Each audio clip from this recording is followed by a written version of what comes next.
su jirra jettanii gwaardigaa wanna ittiin godhinaa dallee ittiin godhinaa isii tana akka isiin achi keessaa baatee mootummatti sarka kannattee nutilleen gargaarree yoo galtellee yoo biyya biroo jijjiirrattellee miciyootan dhiigasii baaftee biyya birootillee jijjiirruufittillee tarsimoo bareedaadhaan haa deemnuu akka dhiini miciyoo tanaa ba'u yookaan yoo lubbuun jiraattes bakka isiitti awwaalanii jirtu yookaanis dhiini Oromoo birootus shamarran Oromoo biroo ka gurguramu jiru ka gudeedamu jiru ka gurguru jiran dhalaa teenya deemanii dhiiraaf gurguraa jiran namoonni waan akkasii dalagu hedduutu jira odeeffannoo keessaan qabaachaa jiru jechuudha. Iccitii tana hunda baasuudhaaf ammoo ifii wal sodaachiftanii fi waliin baatanii osoo hin ta'in isii barbaannee maali maqaan isaa konsilaa biyyattii saniitti wajjinis konsilaa biyyattii achi jiru wajjinis hariiroo godhatanii namni bakka bu'ee dhaqee baasiin itti baatee isii saniinis if qabsiisi bakka takkatti if qabsiisi soo gaafa if qabsiifte waan kana ni baaf gaafa baafne immoo biyya dheettus baasaabora sii tolchinee biyya kanaas geessina jennee wa'ada gallee fi dhiiga obboleettii tanaa yoo jiraattes lubbuudhaan yoo duutes dhiiga sii haa baafnu hin jechuun jiraan.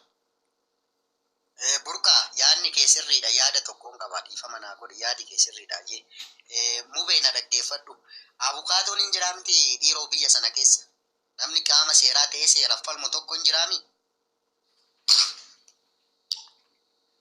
yoo namni akkasii jiraate maallaqa isaa kaffalamuu malu nuti hin kaffallaa fi namichi abukaatoo ta'ee biyya sana keessa hojjetu yoo jiraate nu qunnamsiisaati namni sirriitti itti dhiyeenyaan beektan nukunnamsiisati waan baay'ee gammadaa waamicha goone irra guyyaa meeqa nama achi qaama qabu warra achi qaama qabu ofii jalaatiif wanjalanyaadha sigalee nu baqatanii jiru nu dhiyaachuu didani dirqama namni tokko dhaqee achi abukaatoo dhaabbatee falmisiisee hundinaachuu qaba kanaaf isa kana irratti dhiisa rakkoo qabaatidha. Mubee bakka keessan na dubbisi mubee keessan na dubbisiiti waan nurraa eegamu Biraaziliin kiyya jiraanis jira waan sirraa eegamu bayi waan nurraa eegamu hin baana dhugaa qofa jirra.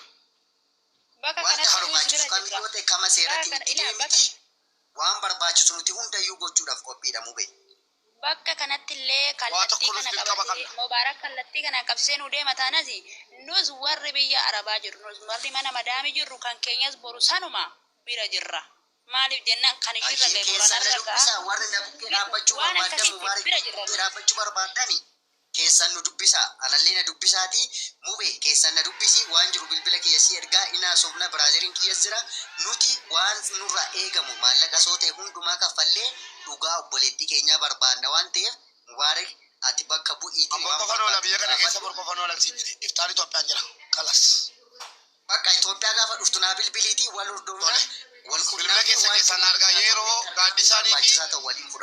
gaaddisaanii qaba yeroo fi bilisummaan lakkoofsa keessan argaa warra jira waraqaa qofaan si dhala barbaada yoo as jala jiraatte intaloota naanis yoo as jala jiraatte obboleettii ati karaan si baasu karaan fuuldura keetillee fillee sii tolu karaan jiruu teetillee fillee sii tolu karaan atilleen itti ummata Oromoo kana biratti fuula bareedaadhaan ittiin jiraattu bilbila mubee keessaan bilbiliif bulooka goote jalaa baasi karaa mala ittiin sii godhuu dandeenyu irratti waliin mari'adhu yoo rakkoo keessa jiraatte wajjin jira burqaa immoo bilookii goote immoo sana naa bana wantu wallaahi burqa asilaan daawwattaanaan Oroolaayinii irratti nan argitanu wallaahi isiniin jedhe ambor akeetti kutadhee borqofa oole iftaan Itoophiyaan jira na laala.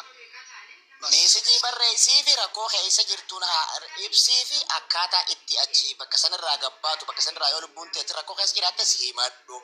Adii yoo himatte xiqqashoo takka yoo ifaatti ibsiteef nuuf gala jechuudha heddummeessinee laalla biyyoota Arabaa sirri beeyna soo kanaaf nama siif goona yoo atis karaa akkasitti obboleessi keenya mubeen yoo akkasitti dandeessee karaa saniin carraaqqii sanitti tattaafattes nutis waan dandeenyu sibiila jirra jechuudha. Karaa maallaqaatiin, karaa yaadaatiin, karaa keessa nama si godhuutiin, karaa simannaa achi keessatti namni akkasii sibira dhaabbatu godhuutiin tattaafinnaa dandeenyu cufaan sibira jirra jechuudha. Karaa ittiin safaaraa biyyattii saniitillee ijoollee itti si dhiyeessituu fi ittiin si gargaartu siif goonaa jechuudha bilbila gama keessaatiin. Si wajjin barbaannee si wajjin mul'isuudhaaf qophiidha. Saniifuu obboleettii atis yoo ammoo dhiiga gurgurachuu kabarattee jiraatu taate tiru maal kalee ijoollee teenyaa yoo nyaachaa jiraatu turte taate galin achirraa harkattu yoo achitti wal maal maqaan isaa naannoo Amaaraa keessatti waa godhadheetiin achi galee Amaara ta'e achiin jiraadhaa afaan kiyya Amaara jaarsi kiyya Amaara kajattee yaadu taate lakki hin dandeessu ni mul'atta si baafna soosaniifuu wanni ati gochuu jirtu gocha badaadhaa jechuudha. Ammoo yoo rakkattee jiraatte rakkoo san keessa si baafnee si gargaaruudhaaf qophii. Ammoo yoonkaan yeroon san dabree jira jechuudha. Yeroon arraan tana dhiiga Oromoo kalee Oromoo wanna ulfina dhalaa Oromoo gurguratanii ittiin jiraatan dabree jira jechuudha. Ammaa miti san. Itti bilbiliif siin jenna. Yaanni burqaan kaa'ee sirriidha. Milkeessillee callisi wanni godhamuu qabu furmaata fi bilisummaanis yeroonis milkiinis hundi keessa milkiinis akka warqiinis furmaata argattu akka kan duute yookaan dhabamtee dantu poliitiin tajaajilis furmaata argattu garee tokko keessatti mari'atame gara furmaataa deemuudha. Akka ol baatee dubbattu karaa maatiitiin amansiisuu yaaluudha. Gara gochaatti jiruuf immoo itti gaafatamummaa eenyutu deemuu qaba waan kana jala bu'ee keessa cimsanii qabamuu qaba jechuudha. Asirratti haasofnee gadi bu'uun gatiin qabu. Gara gochaatti haa jijjiiramu bilbila walii keessanii kan maatii warqeetis kan mucayyoo dhabamte jedhamus hunduu walitti haa dhufu. Sanduuba garuu rakkoo ijoollee 5-15 oltu dawwaan jaanja'ee jira. Hedduutu dhabamaa maratamu keessan mari'adhaa eekamsa dhiisaa arrabsoo dhiisaa jibbiisa dhiisaa akkas walgoonaa dhiisaa hunda keenya ilaallata. Dhimmi warqees dhimmi mucayyoo rakkoo keessa jirtus ijoollee dawwaan jaanjeffamtee gudeedamaa ulfarraa baasaa ajjeefamaa jirtus hunda keenyaafuu obboleeyyanii qixa tokkoon laalla hundaa qixa sana dubbii tokko dhiisa aga dhumaatti deemudha lachuu barbaadudha warqee amansiisuun maatii yaala ijoolleen achi keessa ta'anii bilbila nu ergan jiru rakkina keessa jiran jiru mana ijaazaa keessatti namni kun itti taphataa jiru akkatti dubbatan dhabanii sodaachaa jiran kan sandaa fadhaa'uu deengadda galtee waggaa lamatti taphataa ture jirti kan deengadduma ulfajii afurii irraa baasutti miidhamte jirti ijoollee hedduutti taphataa jira namni kun warqumtuu waan ittiin jaanjofte jiraachuu mara gorganama immoo warqee lichiitii baaftee dhabamsiisuu danda'a namichi kun ishummaanuu isa jalaa ba'uudhaaf ol baatee haa dubbattu akka dubbattu immoo maatiin amansiisa furmaanni dhumaa eenyutu waan kana aga dhumaa hordofaa dinagdee barbaachifnaan akkaataa mallaqni godhamu nama itti godhuudhaaf keessan mari'adhaadha mubaarakis yeroo kenniifitu keessa waasaappi hidhaati irratti mari'adhaa kanuma jechuu barbaadaa burqaa guddaa galatuuf yaada furmaatatti deebi'uudha dheekkamsa keessaa baanee bor waan yakka ta'u bor waan dubbii ta'u jecha gassii irratti dubbatan addaa darbachuun seenaa fi seera fillee nama gaafachiisa kanuma galatooma. Dhuguma laaltufa yaadni kee sirriidha galatoomi obboleessa kiyya gaali.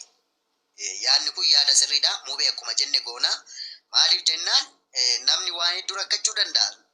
Galee namni yoo rakkina ofiin himatiin immoo namni nama gargaaruu hin danda'u wanni isin beekuu qabdan warra jala jirtanis fageenya isin haa ta'u.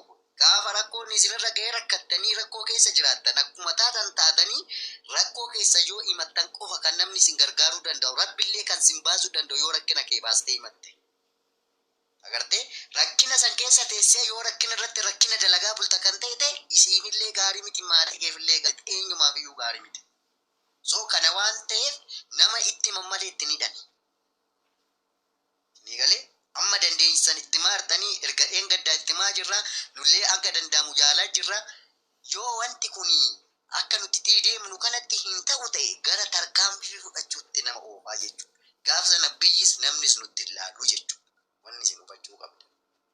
So tarkaanfiin sun barbilisummaa tarkaanfii maataati bar intalli maskara moo hin jedhamta moggaa lamaaf itti taphataa jiru namni kun jira. Sirriidha tarkaanfuma furmaataan siin jechuu jira laal. Tarkaanfuma gara furmaatatti deemarra. Nama haaree jira dura wakiila keessa waan galee. Girmaa lokeeshinii isaa nuu kennamee jira ijoolleen baramma. Lokeeshinii isaan jira bilbilli isaa jira suuraan isaa jira iddoon dhaloota isaa himamee jira ijoollee sadii qabaachuun himamee jira jireenyi isaa dabaraan ta'u dhaloonni isaa ta'u. Tufa isallee na ergi kara keessatti na ergi waan hundumaa. Girmaa soorii galchi mubee dhiifama.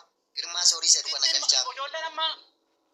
Ijoolleen nakakachiisanii nanimini mana ijaazaa isaa keessa jira hiriyyumatiyyaa waggaa lama guutte rakkoo keessa jirti takkas dheengadda ufa baasutti miidhamte intalli sandaafaa takkas dheengadda galte rakkoo keessa jirti warqeen immoo ijoollee baay'ee mucoo dheengadda baaterraa quba qabdi dubbachuun barbaadu jettee takka amma profaayilii amaariffatti jijjiiratteet waa hunda afaan amaariffaan na barreessitu sodaatte mucoo wayii lakki kan nama akkasiitii miti na wajji dubbadhu jennaan nakakachiifte ichiitti kana waan baay'ee natti himti lokeeshiniin namichaas ni kenninna waa gaadhummaa hordofuu baattanii ajandaa godhatan immoo